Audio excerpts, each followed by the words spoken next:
This is Flare and Flow by The Legend of Chill on AO3. Chapter 12, Frost. Lance practically vibrated with energy as he led his friends through the northern water tribe city. He couldn't help but preen as Keith, Alora, and Karan stared around in wonder.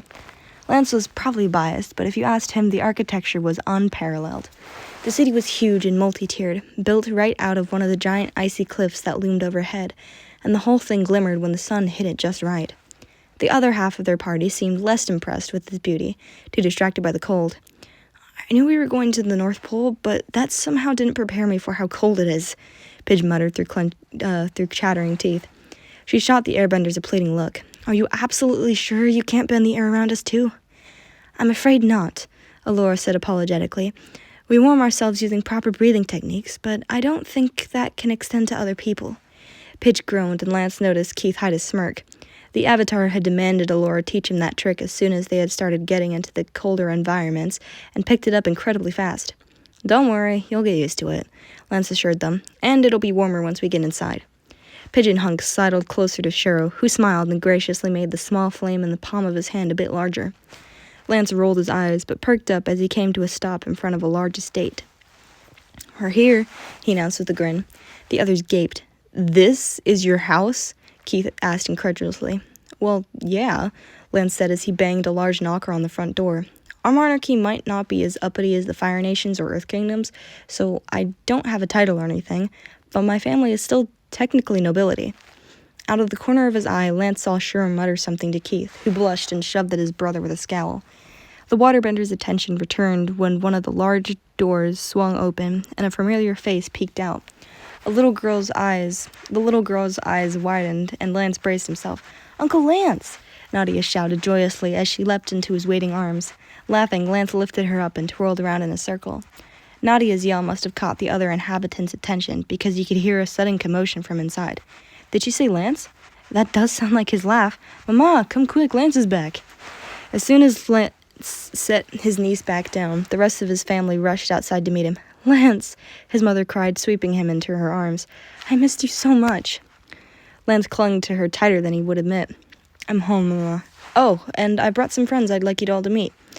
He was pleased to see that all his immediate family was there. His parents, Lucia and Hector, his siblings, Marco, Louise, Veronica, and Rachel, and his niece and nephew, Nadia and Silvio. He went around and introduced all of them to everyone. Laura, Karan, Pidge, Shiro, and you already know Hunk. When it was Keith's turn to step forward, Lance cleared his throat a bit and grinned, a slight blush painting his cheeks. And this is Keith, my boyfriend. Keith froze as he glanced between Lance and his family with wide eyes, like he wasn't quite sure what to do. Oops, maybe they should have talked about this beforehand. Luckily, Lance's mother was a literal saint and immediately moved to put Keith at ease. It's a pleasure to meet you, Keith. Lucia grabbed his hand with a warm smile. Thank you for taking care of our Lance. The pleasure is all mine. Keith returned the smile with a somewhat overwhelmed one of his own. Not that we aren't happy to see you, Lance, Veronica interrupted with a wry drawl. But why are you here? Your trip wasn't scheduled to end for another 2 months. I'd ask if you ran out of money, but that doesn't explain all your guests. Excuse you, Lance sniffed haughtily. I still have plenty of money left, and that's after we got even more people to feed and house. Okay, so why are you here? She asked again. Well, this visit is actually more of a temporary stop, he admitted. Keith wanted to meet the Blue Lions, so I'm taking him to Uncle Baku tomorrow.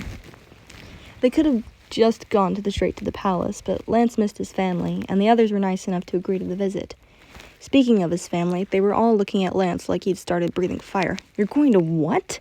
Veronica demanded. Uncle doesn't even let us see the Blue Lion. What makes you think he would let your boyfriend? Oh, didn't I mention? Lance asked with faux nonchalance as he pretended to examine his nails and slung his other arm over the smaller boy's shoulder. Keith is the Avatar. Lance's friends rolled their eyes at his theatrics, and his family stared. Keith buried his blushing face in his hands. Cute. I think, Lucia said faintly, we should continue this discussion inside. Hey. Lance looked up as Veronica joined him sitting on the steps of their back porch. After the commotion had died down, everyone went inside to gather in the living room. Over piping hot cups of tea, Lance and his friends had regaled his family with their adventures. He had been particularly smug about how impressed they had all been by his dashing rescue of the Avatar. But his favorite moment had come right after, when his brothers started ribbing Keith about his relationship with Lance. "Tell us the truth," Marco grinned. "Lance paid you to pretend to be his boyfriend, right?" He grabbed Lance in a playful chokehold and ruffled his hair, expertly avoiding his little brother's long, flailing limbs. Keith laughed.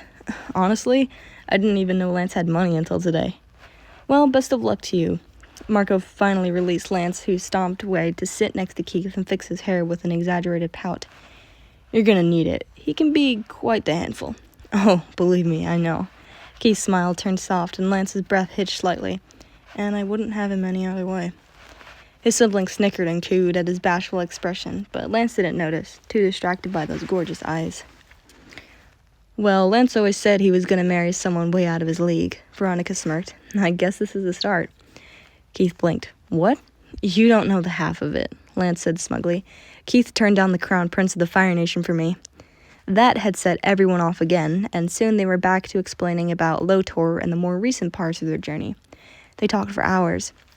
Now it was dusk, and everyone was scattered around the large courtyard behind the house. Alora and Pidge were admiring the ice sculptures. Hunk and Cheryl were chatting with Lance's parents, and Coran seemed to be having an enthusiastic conversation with the somewhat baffled Lewis. As for Keith, Lance turned back to where he had been looking before Veronica joined him. Keith was a little ways away with Nadia and Silvio.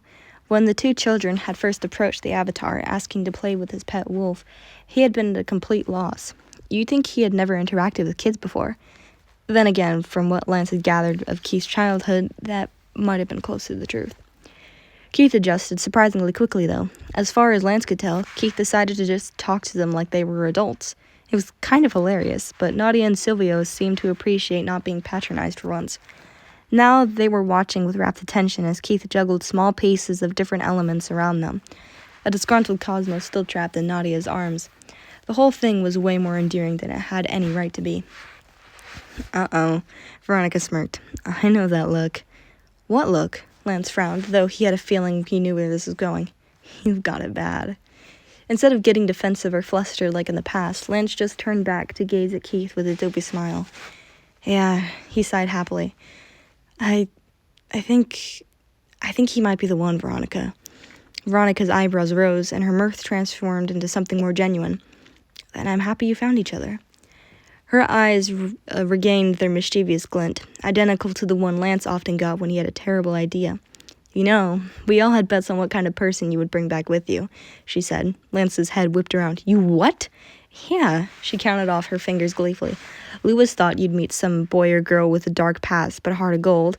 Rachel thought you'd rescue and subsequently fall for a foreign prince or princess. And Marco thought you'd get tricked by a con artist who was after the family fortune and we'd have to bail you out."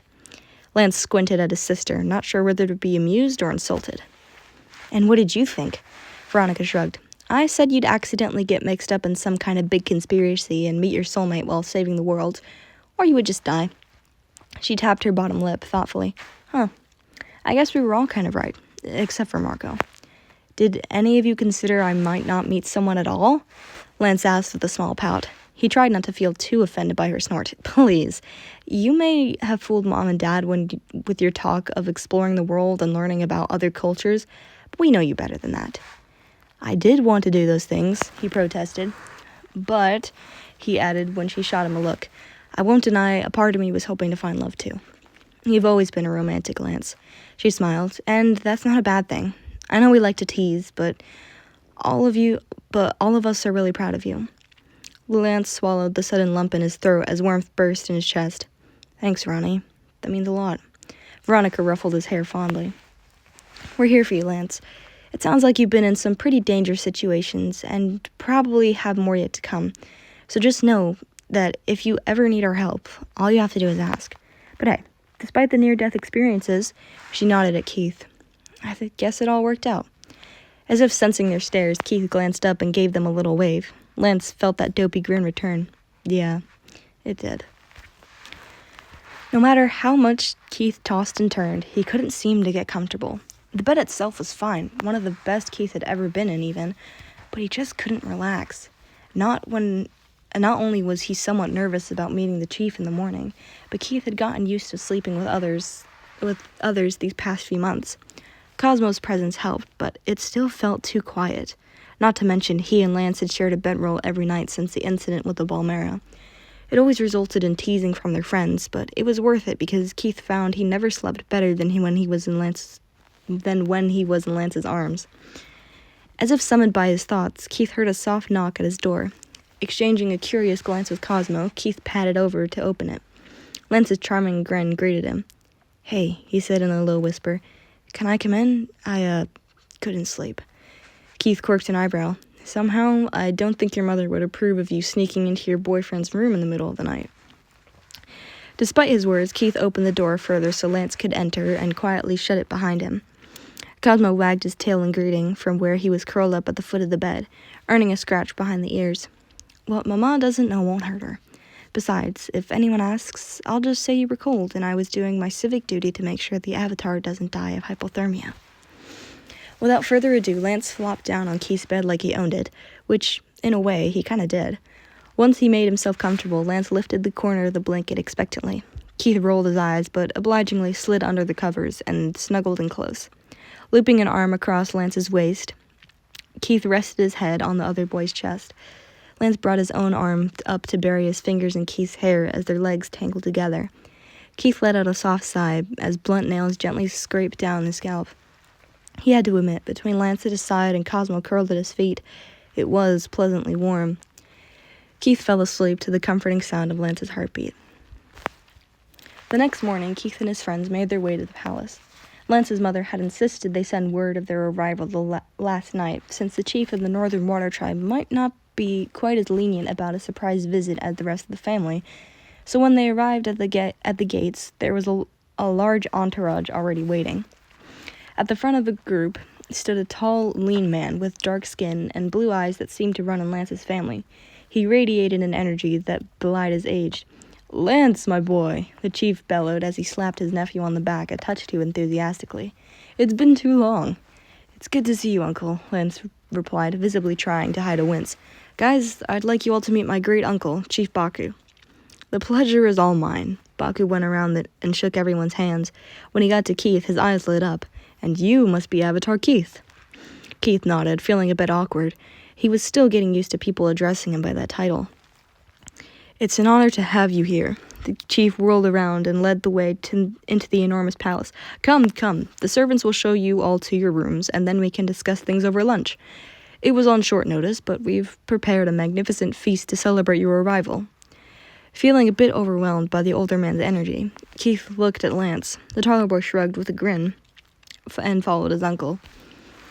After dropping off their things in their rooms, everyone reconvened in the biggest dining hall Keith had ever been in. The table alone was larger than any of the rooms in the Fire Nation Palace, at least as far as Keith had seen.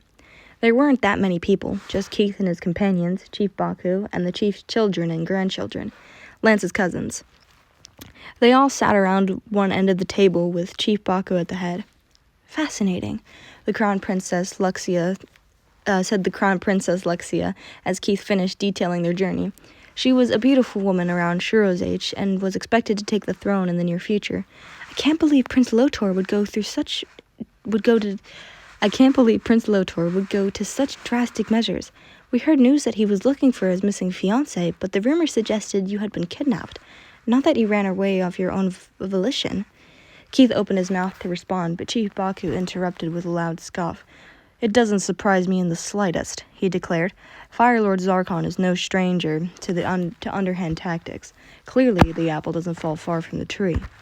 "But everyone says Lotor is not like his father." Luxia shot Keith a questioning glance. Keith hesitated, uncomfortable with all the eyes on him, but nodded. "In terms of leadership and ethics, Lotor opposes many of Zarkon's beliefs." Keith agreed. "On a more personal level, though, I couldn't say. I only met the Fire Lord once, and very briefly."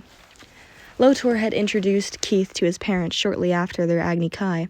It wasn't an experience Keith wanted to repeat, though he knew that as the Avatar, it was unlikely he'd be able to avoid ever meeting with the royal family again.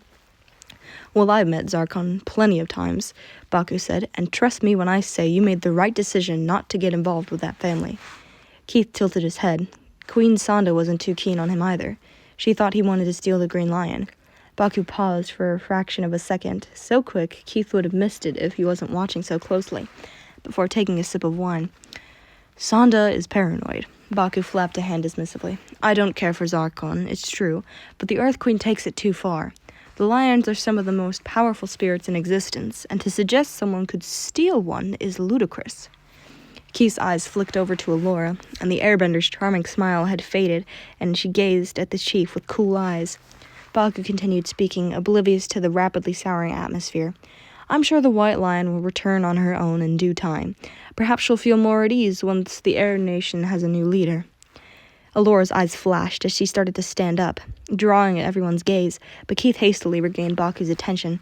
Actually, that's why we're here, he said. We're trying to find out what happened to the White Lion, and we're hoping the Blue Lion might be able to help us.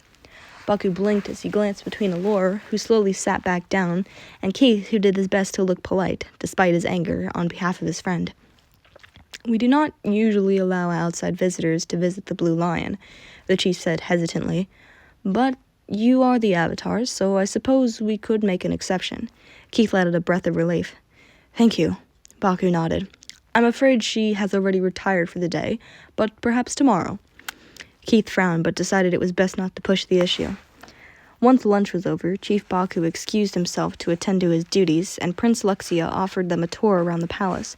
It was really impressive. The building was situated on top of the highest tier of the city, and tier of the city, and could be seen for miles.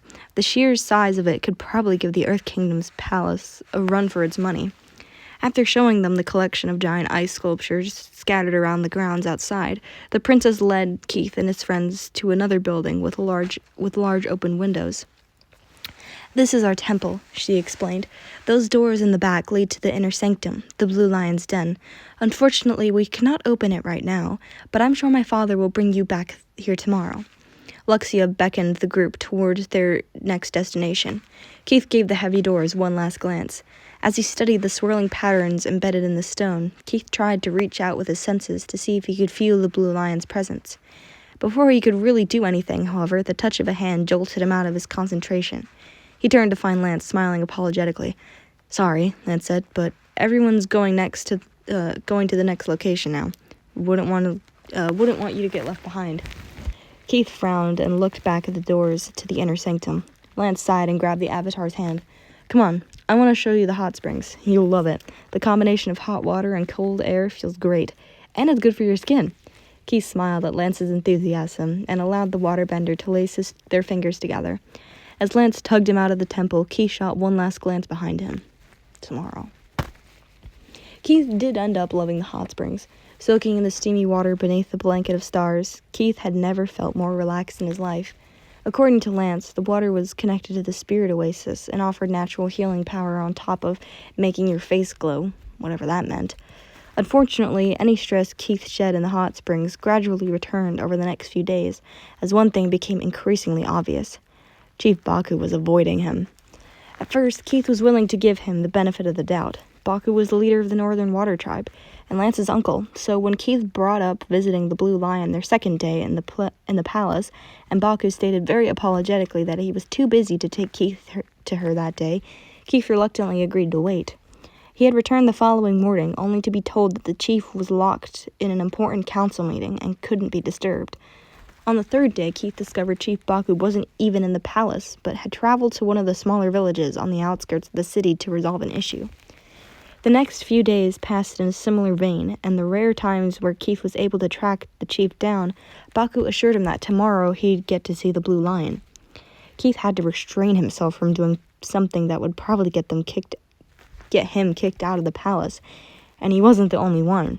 Keith could tell that all of his friends were starting to get antsy. Even Lance, who at first had insisted that Baku was simply a busy man with no dark ulterior motives, frowned when he heard the chief's latest excuse. But if Keith was irritated, Allura was outright livid, and she and Lance got into an argument when he tried to justify Baku's behavior. The others mediated, and they eventually made up, but dinner was still tense. Allura's usual tearful smile replaced by a scowl. Therefore, Keith really shouldn't have been surprised when she asked to speak with him privately after they finished eating. Keith followed Allura back to her room, ignoring Lance's dubious gaze. "We need to do something," she declared without preamble, as soon as the door shut behind them. "It's been a week since we've got here, and we've made no progress whatsoever." "I agree," Keith replied, "but what can we do? I've tried everything except threaten Baku, and I doubt we'll be able to see the lion if we're banned from the North Pole." "I don't think violence is the answer," she agreed. "However, neither is cooperation. Chief Baku has made it clear that he isn't going to take us to the lion, so we'll have to go ourselves." Keith's eyebrows rose. "I never thought you'd resort to subterfuge. You've always preached open and honest diplomacy." Allura's eyes darkened. "Sometimes drastic times call for drastic measures." For the third time in his life, Keith snuck out of his bedroom in the dead of night. First, though, he had to escape Lance's grasp. Lance's arms were wrapped around Keith's middle, with his nose nuzzled against the back of Keith's neck. Every time Keith tried to gingerly pull away, Lance seemed to hold on tighter, tugging the avatar close so that his back was firmly pressed against Lance's chest. Under normal circumstances, Keith would melt into the embrace, but right now he had somewhere he needed to be. Cosmo watched Keith struggle with a non-pulsed expression, but thankfully made no noise, and after a few more attempts, Keith finally extracted himself from Lance's hold. He quickly slipped on a dark blue tunic and black trousers. The waterbender shifted in his sleep, and Keith froze. He watched with wide eyes as Lance hugged Keith's abandoned pillow and let out a soft snore. With a breath of relief, Keith finished getting dressed. He bent down to pat Cosmo's head, and the wolf pup nuzzled against his palm. "Stay here, all right?" Keith whispered. "I'll be back soon." Double-checking that his mother's knife was sheathed at the small of his back, Keith threw on his cloak and surreptitiously peeked out his door. The coast was clear. Throwing one apologetic glance at Lance, Keith gently shut the door behind him. He didn't see the bright blue eyes that opened the second later. Keith quickly but silently made his way through the winding corridors. After a few moments, he caught sight of Allura and hurried over. The Airbender had also donned Water Tribe clothes and hid her hair under a hood to be less conspicuous. "You're late," she whispered. "Sorry," Keith said. "Lance is like an octopus shark when he sleeps." "Well, no matter. You're here now, so let's go." "Where are we going?" chirped a third voice. Keith and Allura jumped and whirled around to find an unimpressed Lance. "Off for a midnight stroll under the moonlight?" he asked blithely, arms crossed. "If I didn't know you both better, I'd be pretty jealous right about now." "It's not..." Keith blinked rapidly. "How did you..." Lance rolled his eyes. "Keith, babe. My moon and stars. I know you're like a cool ninja assassin when you fight, but when it comes to keeping your own secrets, you're not that subtle. And Allura is a terrible liar. It was pretty obvious you two were up to something." Keith and Allura exchanged looks. "So," Lance said, "what are you up to?" Keith glanced at Allura, who nodded. "We're going to the inner sanctum to see the blue lion," he told Lance. The waterbender pursed his lips. "Okay, but why the subterfuge?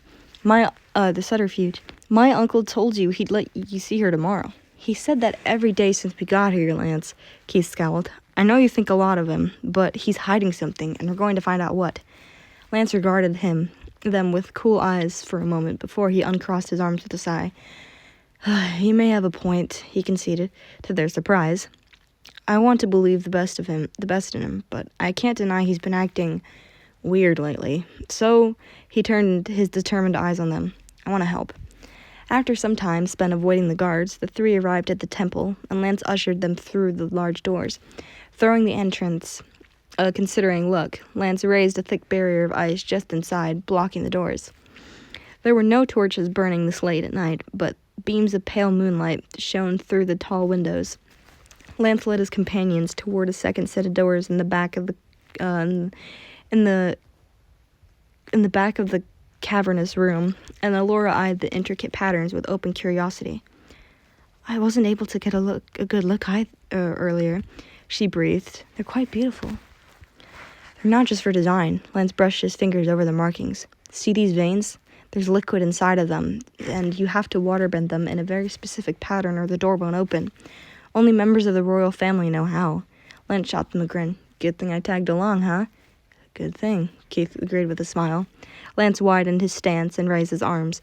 Before he could begin, however, Keith caught a glimpse of movement out of the corner of his eye. Keith's body moved automatically. Without thought, he threw himself in front of Lance and blocked the descending blade of the Negata with his knife.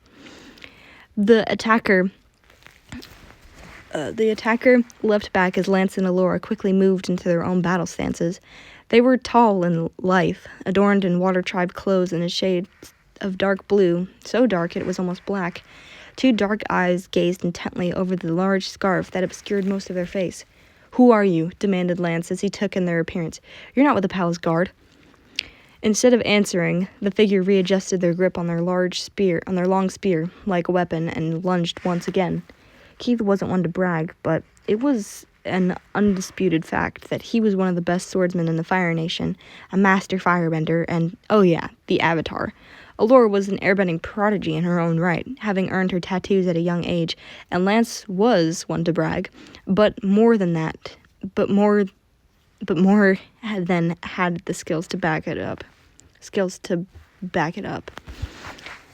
Yet all three of them were working together, struggled to keep this new enemy at bay.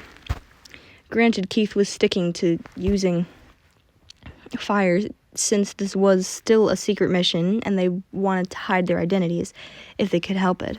But this guy wasn't even bending any elements. It felt like no matter what they did, their opponent was always 3 steps ahead.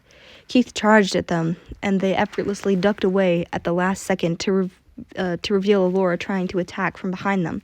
With a pained yelp, Keith and Allura crashed into each other in a tangle of limbs. Embarrassingly, that was not the sole time that occurred. Keith got the distant feeling that they were being toyed with. "How is this happening?" Lance yelped as he ducked the Negata's razor-sharp edge. He immediately retaliated with his water whip, but the figure expertly flipped out of the way and in one fluid movement thrust their weapon towards where Allura had been trying to flank them. "Allura, watch out!" The airbender wasn't able to get out of the way fast enough, and the blade sliced a large gash across her arm. With a cry, she fell to the ground. "Allura!" Lance shouted. "You'll help her," Keith ordered. "I'll hold them off." Lance nodded and hurried to their fallen friend. The figure tried to go after him, but Keith distracted them with another stream of flames. Planting himself firmly in front of the others, Keith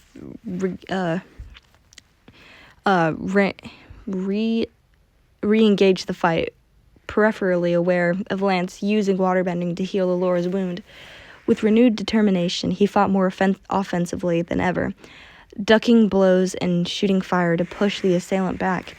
Up until now, Keith hadn't been able to make out much detail in the pale light, but as a large plume of fire passed between them, he finally caught a good look at the attacker's eyes. They were the same eyes he saw every time he looked in the mirror. In his shock, Keith almost didn't dodge in time to avoid getting decapitated. "Wait!" Keith fumbled with the cloth that covered the hilt of his knife as he continued to evade the Negata's blade, unable to unravel it quickly enough.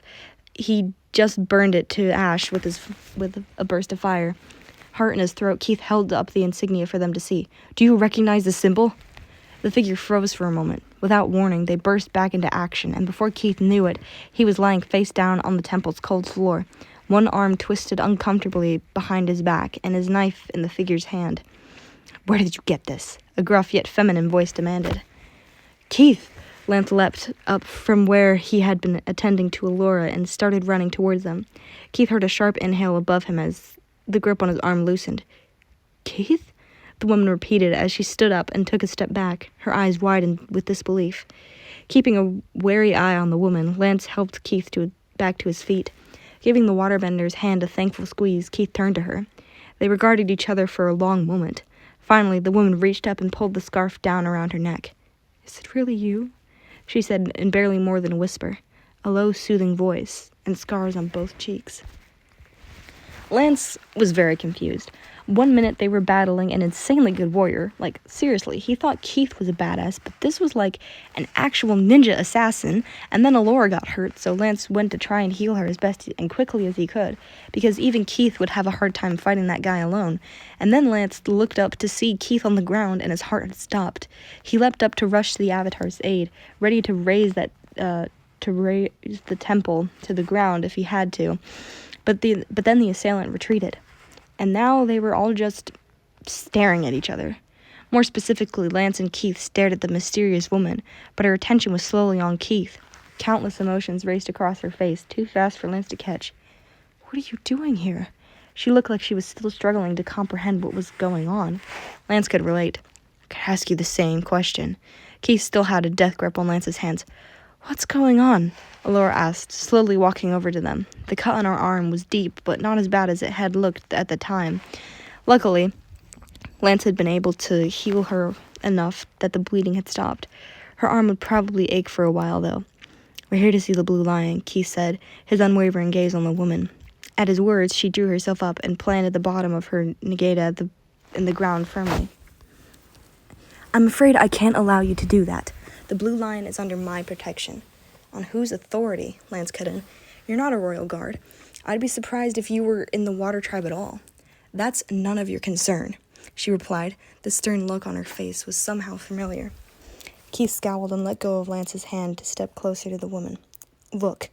Bang. All four of them turned to the front entrance.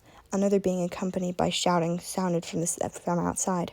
"Speaking of the Royal Guard," Lance muttered, they shouldn't have been surprised, really. That fight hadn't exactly been silent. It looked like they were having trouble opening the doors thanks to the blockade Lance had erected earlier, but it wouldn't hold them for long.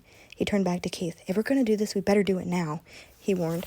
Once they were all caught, he doubted his uncle would allow them to see the line willingly. "Open it," Keith nodded.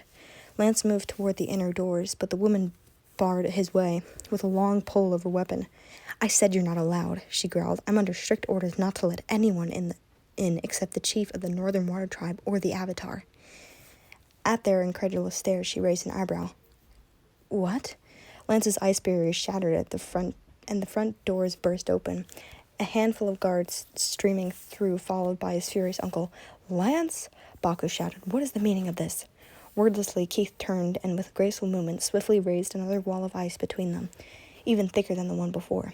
It spanned the entire room from wall to wall and up to the ceiling. On the other side, the soldiers' faces ranged from awed to outrage. Even with all of them, bending that big of an obstacle would take several minutes. The woman looked similarly stunned, staring at Keith with wide eyes. "Well," he snapped, "can we go in now?" She hastily picked her jaw up off the floor and glanced over at Lance's uncle yelling muffled obscenities behind the translucent wall. Turning back to Keith, she nodded tightly and withdrew her blade. Lance hurried over to the doors and started bending the liquid in the intricate pattern he had been taught as a child, all too aware of the other tribesmen working their way through Keith's barrier. He let out a triumphant shout when the doors began to slide open. He gestured for Keith to lead the way and followed the Avatar inside, only to bump into the smaller boy's back. "Keith, what?" Lance leaned over to Keith's shoulder and saw what had brought the Avatar to a sudden halt. He sucked in a sharp breath as his stomach plummeted to the ground. The chamber was empty.